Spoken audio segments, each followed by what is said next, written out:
So some of you I know were here last week, and we talked about death, loss, mourning, the winter solstice, taking this time to be in the darkness. So I'm going to actually continue on from there. And if you weren't here last week, that's totally fine. There's nothing that we covered that you will need to know for this week. But I'm going to sort of start with a few things around loss and mourning, and then move into talking about moving into the new year and how are we making the transition into the new year. So just to, I know for myself, as over this past week since I last saw many of you, I've been feeling sad, honestly. It's, I think, always a challenge for me this time of year.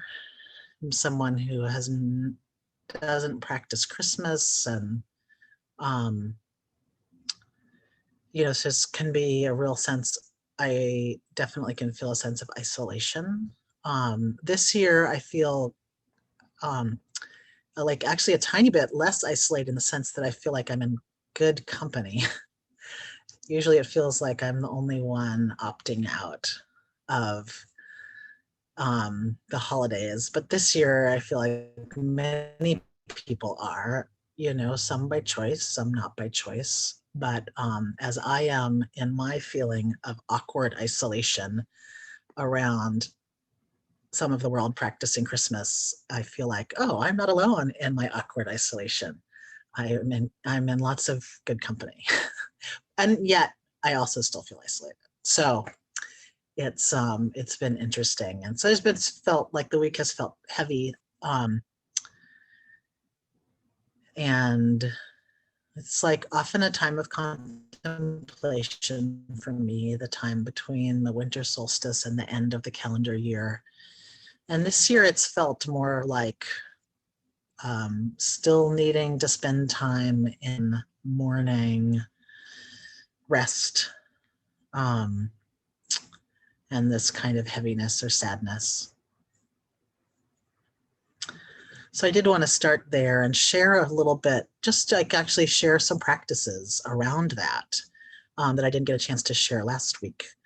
One is just to say, like, this practice of being affected by loss and death is a very important part of Buddhist practice, and is something that was like a critical turning point for the Buddha in the story of the life of the Buddha, when he, after living much of his young life as this very pampered prince with different seasonal pleasure palaces and being surrounded only by beauty and youth and pleasure.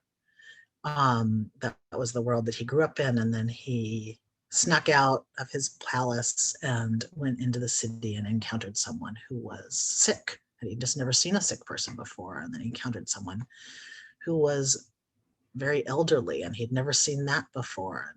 He encountered someone who was dead, and he'd never seen death before. And this was a big turning point in his life. He wanted to understand this, and he recognized this as truth. It is true that we will sicken, get old, and die. And he recognized that this is an unavoidable truth of our life. And it pushed him out onto the road to seek more truth and to practice for many years until he reached enlightenment. So we're referred to as the heavenly messengers. Sickness, old age, and death. And there's kind of a passage that sometimes is used as a meditation. It says, I am of the nature to age. I have not gone beyond aging. I am of the nature to sicken. I have not gone beyond sickness. I am of the nature to die. I have not gone beyond dying. All that is mine, beloved and pleasing, will become otherwise. We will become separated from me. It cannot be avoided. So this contemplation can be something that brings us to practice, as it did in the life of the Buddha. This contemplation brought him to walk away from everything he had and go forth as a monk with nothing but his robes and his bowl. So yeah, it's just to say, like, letting loss really impact us in this time of so much loss is painful, and also can be a way to bring intention, bring purpose to our practice. So we can really let it impact us. And so I wanted to share that piece. And I also wanted to share from Lama Rod Owens some of the practices he offers in his book, Love and Rage. I like to plug that every time I'm teaching, because it's been so influential for me. And he's talking a lot about practicing with anger, but as he talks about, sometimes when we do create space for the anger to be there, what is revealed is our heartbrokenness. So he talks a lot about that experience of our heartbrokenness, and also about skillful mourning. And how do we really, take the time for skillful mourning and let that be a practice for us as well. So there's a couple of tools that he offers. One is the 7 homecomings practice that we did at the beginning, the meditation. And that has been one that I have really been practicing with and made a part of my regular practice, because I feel that this is the capacity I need to be able to hold the difficult feelings that are happening right now, whether it's anger, grief, fear. I've really been going to this practice as my regular practice because I need it. I just need as much care and support as I can get. And I'm going to take on the work of creating that for myself.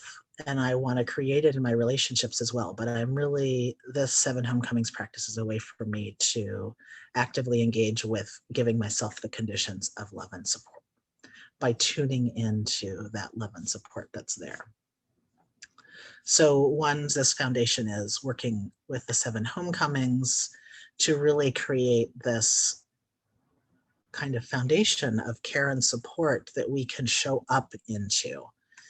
And once we're in that circle of care and support, what Lama Rod is suggesting is actually to then kind of invite in whatever difficult emotion is present. It might be anger, might be grief, to really let that circle of care and support be a place where those feelings can be held. And then within that, he offers this tool for really moving through the emotion. And he calls this SNOL, which is like an awkward, weird acronym, but it's memorable. It's kind of a terrible acronym, but I never forget it. I'm actually going to put into the chat the 7 homecomings. We already did that, but that will be like a reminder of what those 7 homecomings are. And then this, I'm also going to put in this practice of SNOL.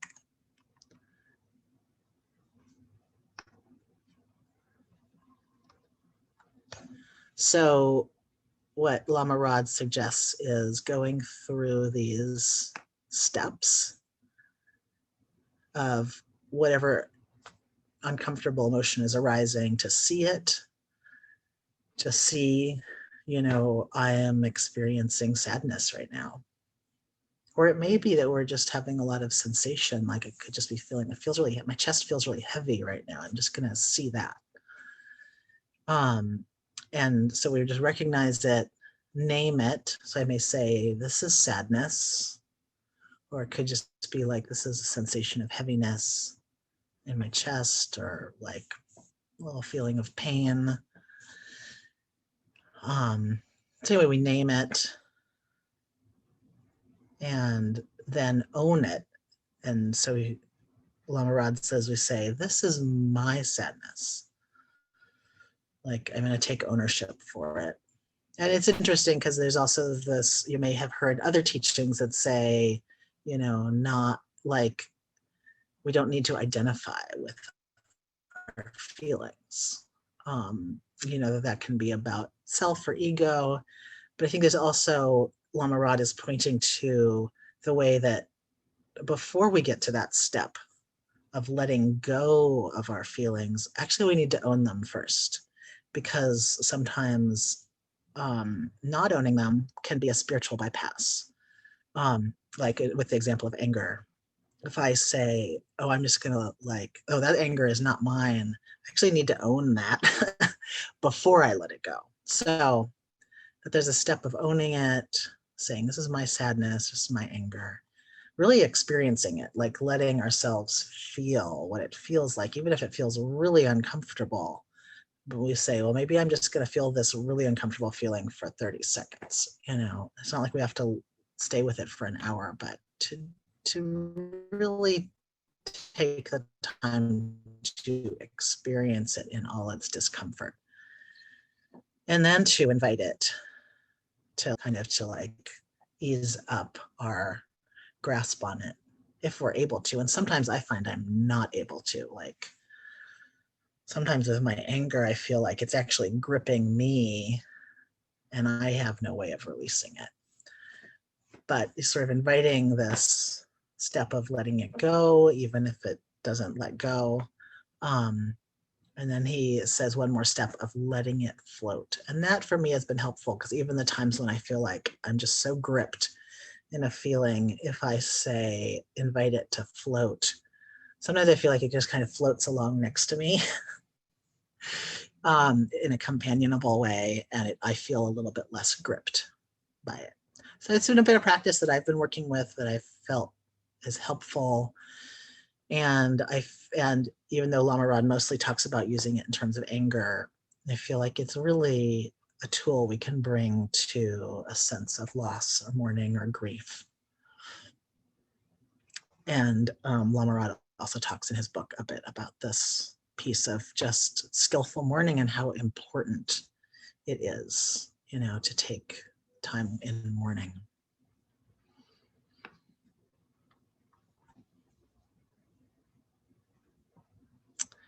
So just, to say that these two practices together, the 7 homecomings practice or benefactor practice, and then pairing that with the Snow practice of recognizing what's present, we're increasing our capacity to receive and experience care, and then using that capacity to hold the painful reality of what we are experiencing.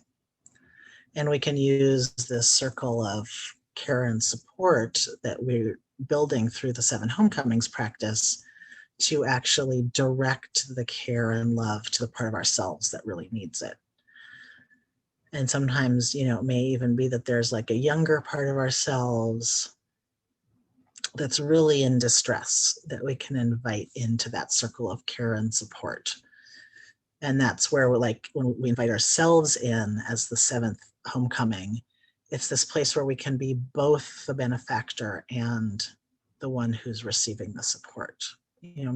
Might think of ourselves, like our adult selves, as one of the benefactors, and it might be like a younger, distressed self that we invite into that circle of care and support.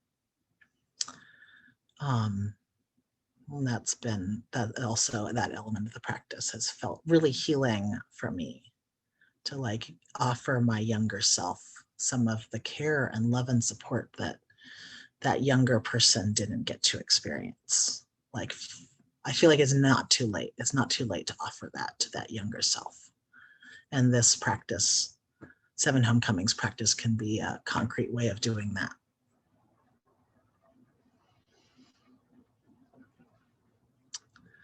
So, with this, I just wanted to share these tools as kind of a way to relate to loss and mourning at this time. And Also to mention that as queers, we may have a relationship already, to death, particularly for those of us who are, were around for the last pandemic for us, AIDS. We may have a lot from that time as well that is coming up now. And so just to name that for our community. And I think, one of the other things that comes up for me right now, especially as we're moving into a new year, like I don't want to move too fast out of this piece of really experiencing sadness and loss, but also, no, we're moving, I'm aware that we're moving into this new world and new year. It feels like a new world because I don't feel like I know what's coming. The world has changed so much over the past year. It makes me also think about kind of the idea of rebirth and reincarnation. That's also a part of our tradition, our Buddhist tradition. And it's been my experience, as I think about rebirth and reincarnation, is that's not just something I hold as a possibility for after my death, but something that I've really held as part of my experience in this life. That there are many times when I feel like some part of myself, I completely let go of it. In a way, it's like a death that happens within me, something that is just time to let go of. And that I'm experiencing rebirths within my life. And I feel like this is something that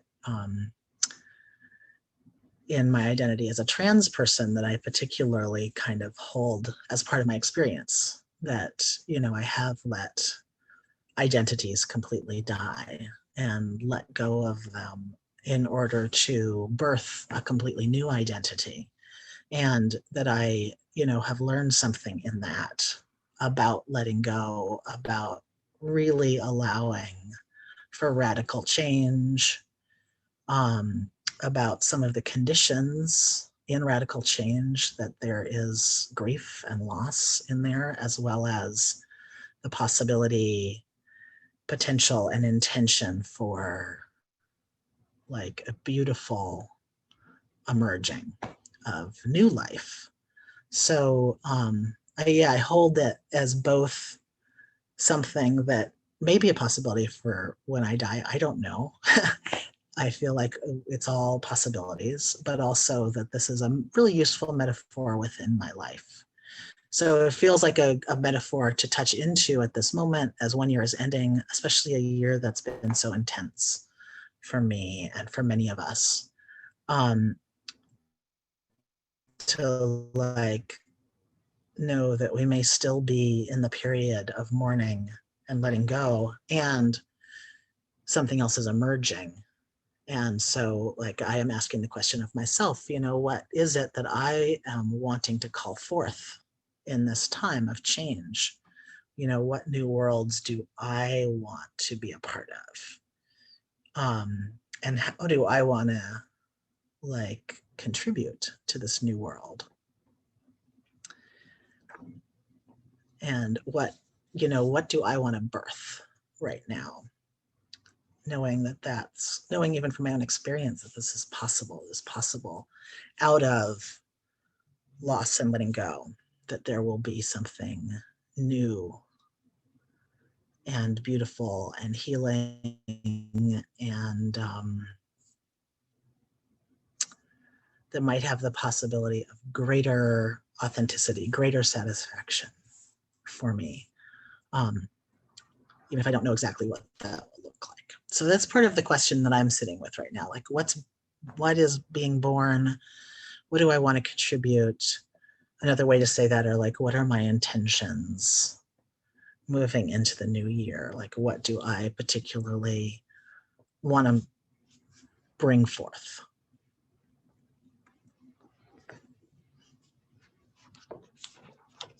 Wanted to read something from Lama Rod. This is from the Skillful Mourning chapter. Lama Rod says, I want to teach others to remember their magic as well. I want to teach others to create and cast spells that return them to the way their spirits used to be before systematic reality began to reorganize and redefine us, which was essentially the violence of dismembering us into small bits and pieces so we could forget our wholeness as well as our holiness. Remembering is a revolutionary act. It is defiance against forgetting. Authentic remembering is the evoking of our true self, not our racialized self or our traumatized self, but the remembrance of who we are that is the essential expression of freedom. This kind of remembrance is perhaps the most powerful spell we can cast for ourselves. And helping others cast this spell is the most important service we can offer to others. I wanted to just share that as an invocation for the new year, for us all to remember our magic, our queer and trans magic, and to bring that into the world.